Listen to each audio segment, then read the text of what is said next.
Isang paaralang matatagpuan sa kaloob-looban ng pamayanang Diego Silang, Barangay Ususan, Bayan ng Taguig, na nagngangalang Senator Renato Compañero Cayetano Memorial Science and Technology High School. Sa likod ng tagumpay at kasalukuyang pag-angat ng paaralan ay ang mga guro at mga mag-aaral na binitbit at patuloy na binibitbit ang bandera ng paaralan sa kung anumang paligsahan. Nakilala ito sa kahusayan sa larangan ng matematika, teknolohiya at ngayon ay maging sa agtama. Maliban sa pagiging palaban na isa sa kanilang mga katanggal, ano pa kaya ang mayroon sa loob ng paaralan? Mayroon tayong tinatawag na pamantayan na kung saan matlaman mo na ikaw isang ng palayaran. Tara, pasukin natin ang buhay ng pagiging SRCC. Una ay ang paraan ng pag-aaral. Kung ikaw ay SRCC-yan, ganito ang iyong paraan ng pag-aaral kapag may pagsusulit. Uy, nag-aaral ka na ba para sa exam? Oo, kaso konti na lang. Kaya nga pumasok. Nag-aaral na kayo? Hindi pa ako nag-aaral sa totoo lang. Pero aral na tayo. May notes ka? Oo. Meron din ako sa tablet. Aba, mata ko. Bakit dito ka nag-aaral? Kasi gusto ko, tsaka marami ako natutunan. Sa tingin mo, mas madaling mag-aral kung kasama mo mga kaklase mo? Oo, kasi minsan halimbawa pag mag-aaral, magkakasama kayo, minsan meron silang mga naibibigay na mga tanong na hindi mo pala alam at yun, nalalaman mo para may sagot mo doon sa pagsusulit. Kumusta naman ang nagiging resulta ng mga pagsusulit? Maayos naman, pero di ko naman inaasahan na ako yung pinakamataas dahil hindi naman ako mabuti nag-aaral sa bahay para maging handa para sa... Paano kung wala ka namang oras para mag-aaral? Siyempre, kakabahan at susubukan kong ilabas lahat ng aking stock knowledge. Masaya. Masaya. Masaya ka doon sa buhay mo. Oo, masaya. Dumako naman tayo sa ikalawa. Ang bilis at galing sa paggawa ng takdang aralin. Kapag mayroon namang takdang aralin, ito ang nagiging senaryo. Oy guys! 6:45 na! Magpasa na kayo ng assignment sa math! Wala, assignment na yung naman, di ba? Wait lang. Nasubukan mo na ba gumawa ng takdang aralin sa paaralan? Oo, madaming beses na. Bakit mo ito ginagawa sa paaralan? Dahil minsan tuwing kami nakakalimutan ko na may takdang aralin na. Hindi ka naman namumopya. Minsan lang. Nahabol mo ba ang iyong takdang aralin sa tamang oras? Oo, kasi marunong ako manage ng aking oras sa tamang oras. Sumunod naman ay ang pananalin ng mga mag-aaral. Hindi mawawala sa isang SRCC-yan ang pagiging marelihiyoso, malapit sa Diyos. Siguro yung pinaka-simple na ginagawa natin is yung pagdadasal. So, una kasi, pa nag-aaral, syempre, magdadasal muna para hingin yung guidance ni Lord. Tapos yung pag-share ng gospel. And sila Ruth, sila Katrina. Tapos, before exam din, ayun, nagpipray para nga, syempre, maalala mo yung lahat na inaral mo, bigyan ka ng wisdom, tas guidance and strength, para na rin maiwas yung temptation na, pangopya. Nakakatulong yun kasi alam mo na yung Diyos, nasa tabi mo, at siya lang yung gagabay sa'yo sa bawat oras ng buhay mo. Nakakatulong ito sa amin kasi kasama namin ang Diyos habang nag-exam kami. Siyempre, masaya ako kasi alam ko sa sarili ko na tama ginagawa ko. Ayun, sobrang nakaka-refresh lang. Kasi sobrang daming gawain sa school, sobrang daming requirements, kailangan ganito yung expectations ng magulang mo. At kahit mahirap siya, o alam ko kahit parang hindi siya common na ginagawa, ganyan. Parang hingahan mo lang yun. At may pananampalataya ako sa Diyos. At yun. Hingahan mo. Hingahan mo. Pang-apat, social life ng mga SRCCian. Kahit na masasabing abala ang bawat isa nang dahil sa dami ng kanilang mga gawain, hindi pa rin mawawala sa SRCCian ang pagiging konektado at updated sa mga nagaganap sa school. Isang araw, isang alumnus ang nagbukas ng isang page sa Facebook na ang mga layunin na ipahayag ng mga SRCCians ang kanilang mga saloobin, karanasan o kahit anong mensaheng gusto nila iparating. Ito ay ang SRCC Diaries. Kung ikaw ay magpapasa ng iyong kwento, ikaw ay nakatago sa isang codename at kung anong batch ka. Kaya hindi agad malalaman kung sino ang nag-send ng kwentong iyon. Ang SRCC Diaries ay pinapanatili ng mga admins na may trabahong i-post ang mga kwento na maaaring ilabas sa publiko. Dalawa sa mga admins nito ay si Jonah at Jemima mula sa grade 9. Minsan kasi kapag medyo negative yung yung mga nababasa, nakaka-down din. Pero kapag tungkol naman sa experiences talaga nila, bilang SRCC yan din, masaya din kasi kami yung nakakabasa pero pinifilter muna namin yung mga yung mga pinopost namin sa page. May mga panahon ba naman na nakikilala nyo ang mga nagpapasa ng entries? Meron yung pag nagpapasa nila ng entries na kabatch natin or masyadong halata yung code. Tapos kapag kaklase pa namin, kilala namin yan. Kayo din ba nagpo-post din kayo? Tapos masaya kasi di nila nahalata yung ibang admins na kami talaga yung nagpo-post namin. Kasi minsan may mga di kami nagpo-post kasi nga siyempre di ba filter namin. So tatawa kami kapag Ito bang SRCC Diaries? Para ba ito sa mga taga-SRCC lang or open ito lahat na magpasa na entries nila? Open naman sa lahat. basta hindi masyadong nakaka-offend sa para hindi ma-down yung mga taga-SRCC. Ayun, huwag po ay magbigay kayo ng entries. Tapos, instrumento to para mailabas yung sa loobin ng bawat isa sa SRCC.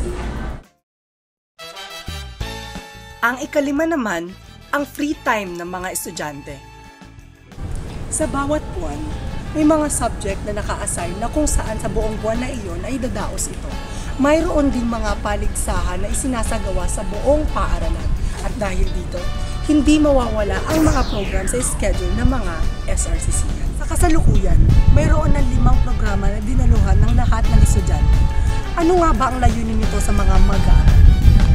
Siyempre, bawat asignatura kahalagahan na pag-aaralan natin at saka dun din tayo nag-excel o nagpapakitang ilan sa bawat asignatura na kung saan tayo ay magaling. Kaya kailangan ipagdaos ang bawat asignatura dito sa paaralan para mas lalong maasa ang mga kakayahan natin.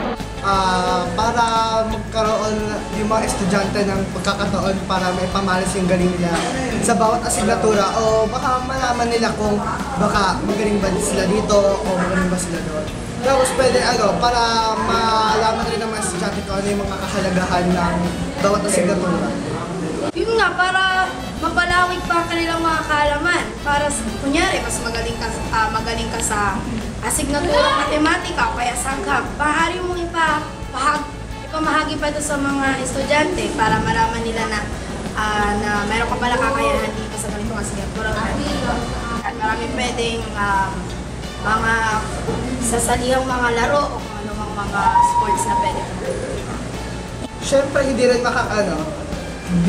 siyempre sa bawat pagdaraos may problema rin. Hindi organisado o minsan may problema sa mga kagamitan. Pero sa bawat ba naman na nagawa naman nila ng maayos kahit may problema. Ano naman ang masasabi ng mga estudyante kapag may program? Nararamdaman mo kapag may program? Masaya po. Siyempre, masaya.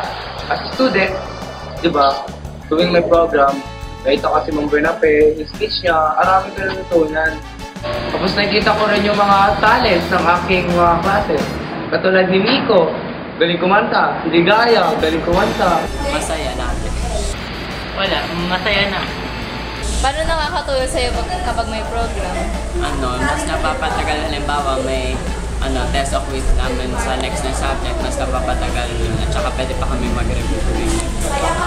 Po, unahin po may teacher kami, siyempre papalipas oras, walang Saka hindi ako lowest.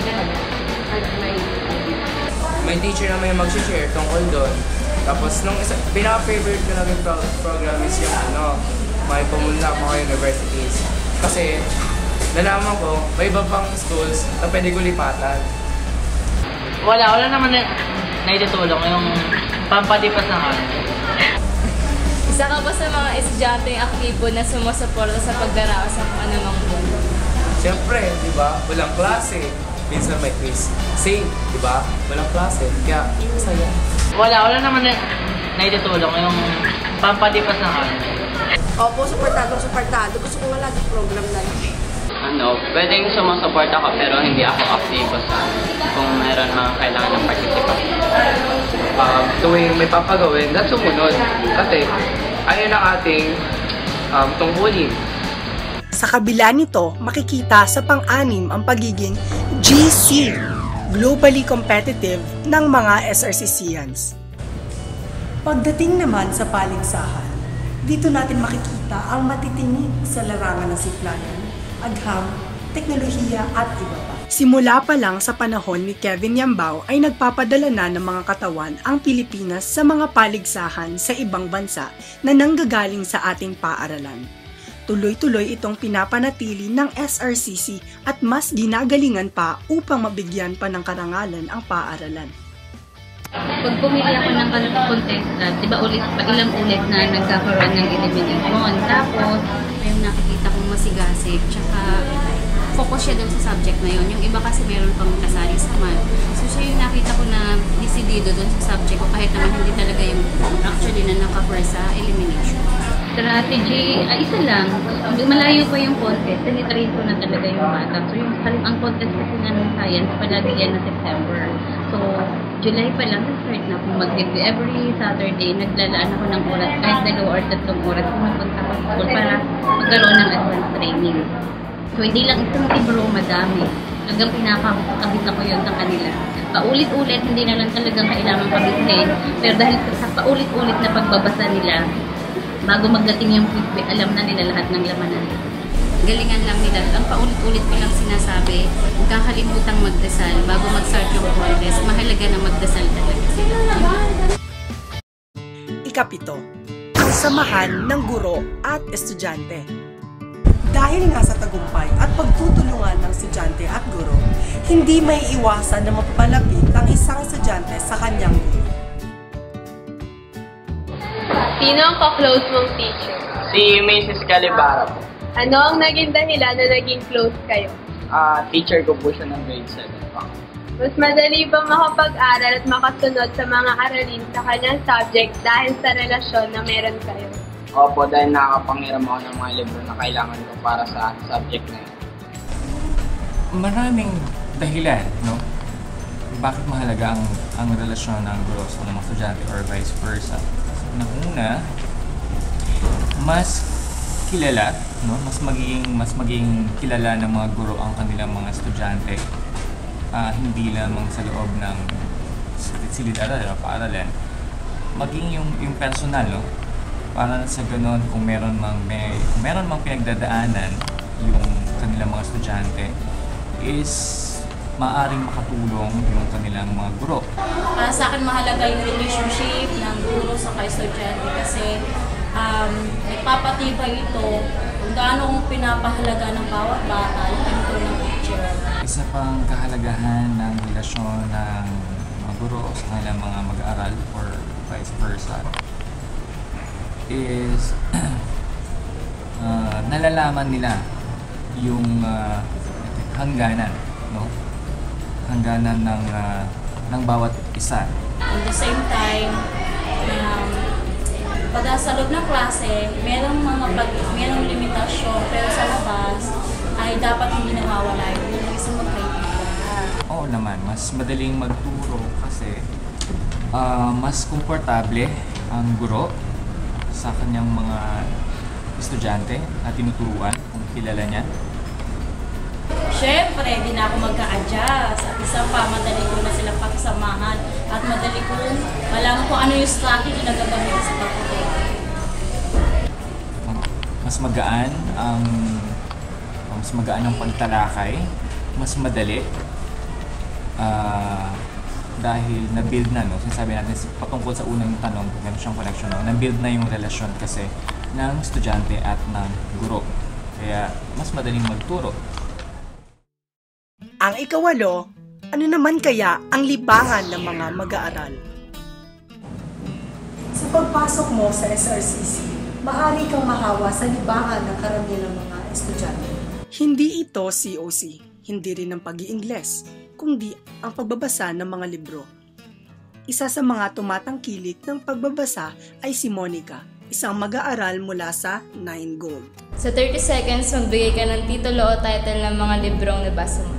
1, 2, 3, go! The Future of Us, Theory of Everything, The Beginning of Everything, Love Rosie, The Fault in Our Stars, 13 Reasons Why, yung mga encyclopedia sa bahay. Tapos yung, ano pa ba yun? Yung The Dark Diaries, Diary of a Wimpy Kid.